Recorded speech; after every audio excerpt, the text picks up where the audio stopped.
Welcome to the Deep Dive. We take complex topics, sift through the sources, and pull out the key information you need fast. And today, we're tackling a name that, well, everyone recognizes, Jeffrey Epstein. It's a story that's been absolutely saturated with headlines, speculation, just intense public focus for years now. Yeah, it really has. And there's just so much out there, it's hard to know what's what sometimes. So our goal here is to, cut through that confusion. Exactly. We want to distill the critical facts, look at what actually happened, why it still resonates, and importantly, what the latest official findings are telling us. Give you a clear picture. Right. And for this deep dive, we've looked at a pretty wide range of sources, places like Bloomberg, CBS News, New York Magazine, The Post, plus bio sites like Wikipedia and biography.com, trying to get a well-rounded view. So where do we start? I mean, the beginning of his story is almost as strange as the end, in some ways. It really is. How does someone go from being, well, a teacher, to this incredibly wealthy financier with connections everywhere? That's the puzzle. He was born January 20, 1953, Brooklyn, New York. And yeah, you heard that I started out teaching math and physics, I believe, at a private school. Quite a shift then into finance. He landed at Bear Stearns, which was a big name back then. Right. And eventually he goes off on his own, starts his firm, J. Epstein & Co. But the key thing wasn't just making money, was it? It was who he knew. Exactly. Our sources really emphasize this meticulous cultivation of a network. High-profile people, politicians, scientists, celebrities, royalty, business leaders. It was deliberate. And incredibly extensive. This wasn't just casual socializing.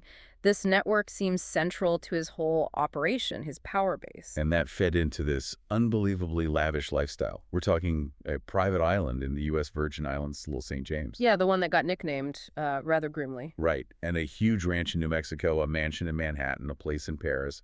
It painted this picture of almost untouchable power.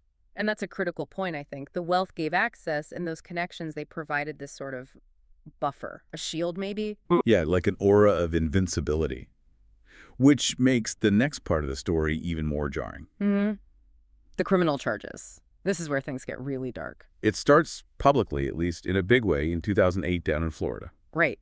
State charges. Procuring a minor for prostitution, he eventually pleaded guilty. But the plea deal itself, that's what caused immediate controversy, wasn't it? Oh, hugely controversial. He got 13 months, but it was in a county jail, not prison. And the really sticking point for many was the work release. The extensive work release. He was reportedly out of jail most days. Exactly. It seemed incredibly lenient for the charges involved. He did have to register as a sex offender after that, but, that clearly wasn't the end of the story. No. Fast forward about a decade, July 2019, he's arrested again. This time, it's federal charges. Yeah. Sex trafficking of minors, allegations spanning New York and Florida, much bigger scale, potentially much more serious consequences. So he's in federal custody, awaiting trial on these very serious charges, and then, August 10th, 2019. He's found dead in his cell. The official ruling from the medical examiner, suicide by hanging. And that just ignited everything, didn't it? The public reaction was immediate and intense. Skepticism, conspiracy theories. Oh, absolutely. It exploded, given who he was, the people he was connected to, the nature of the crimes. His death just didn't sit right with a lot of people. Understandably, perhaps. So many questions, so few answers seemed forthcoming at that moment. And that intense public questioning, that refusal to just accept the initial ruling, really set the stage for what came next. These very high-level investigations to try and provide definitive answers. Okay, so let's get into that. This is really the core of what we wanted to unpack today, the official investigations and their findings, because the rumors have just kept swirling. Right, and what's crucial here is the recent joint investigation.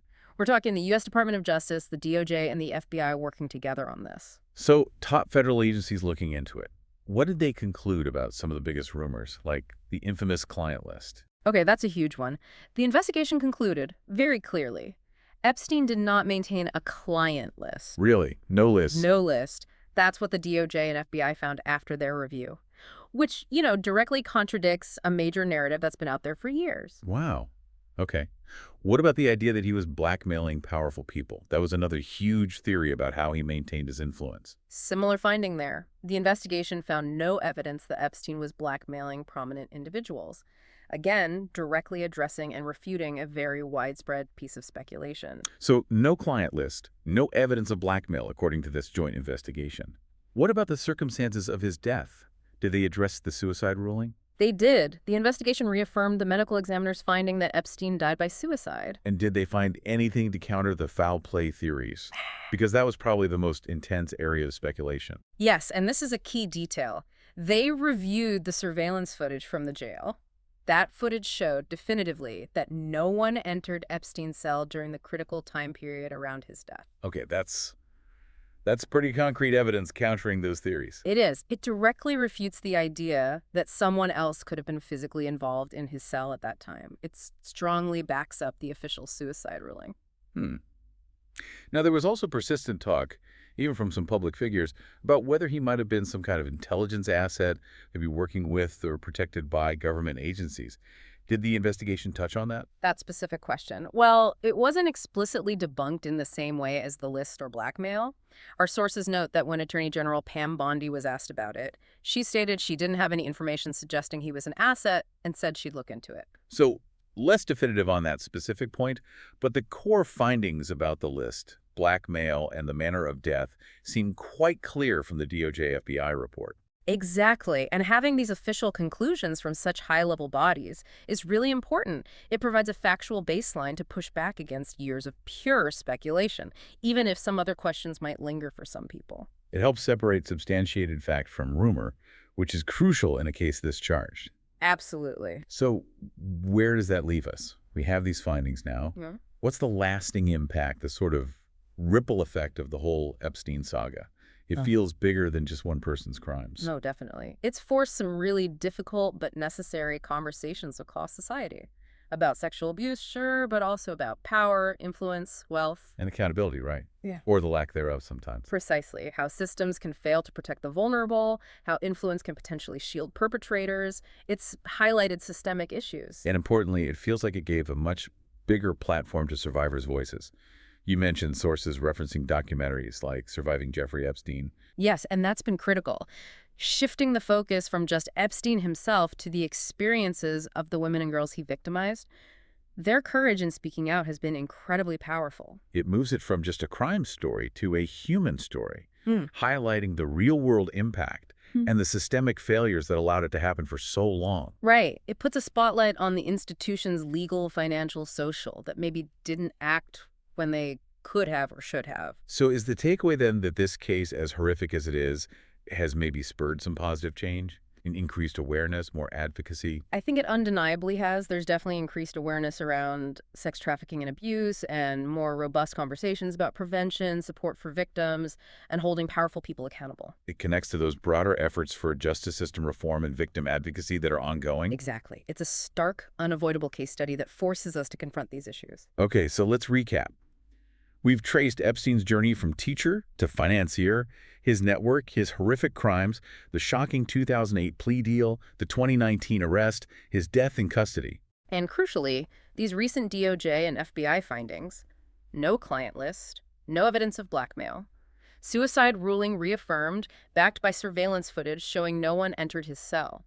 These are significant conclusions that directly challenge some of the most persistent rumors. And understanding these official findings is important for you listening because it gives you the factual basis to navigate this incredibly complex story. It helps separate what's been investigated and concluded from what remains speculation. It's about getting past the noise, getting to the substantiated information. It's not just about Epstein. It's about how we process information in these huge controversial cases. It reminds us that official investigations can, and sometimes do, contradict prevailing public narratives, which is important to remember. So a final thought to leave you with. Given these clear findings from the DOJ and FBI, what enduring questions about the intersections of power, wealth, accountability, and justice does a case like Epstein still force us to grapple with? Yeah, what systemic vulnerabilities did it expose? And how do we ensure those are addressed? It prompts ongoing reflection, even with the investigation's conclusions in hand. Keep asking those questions. Keep digging deeper than the headlines. That's all for this deep dive.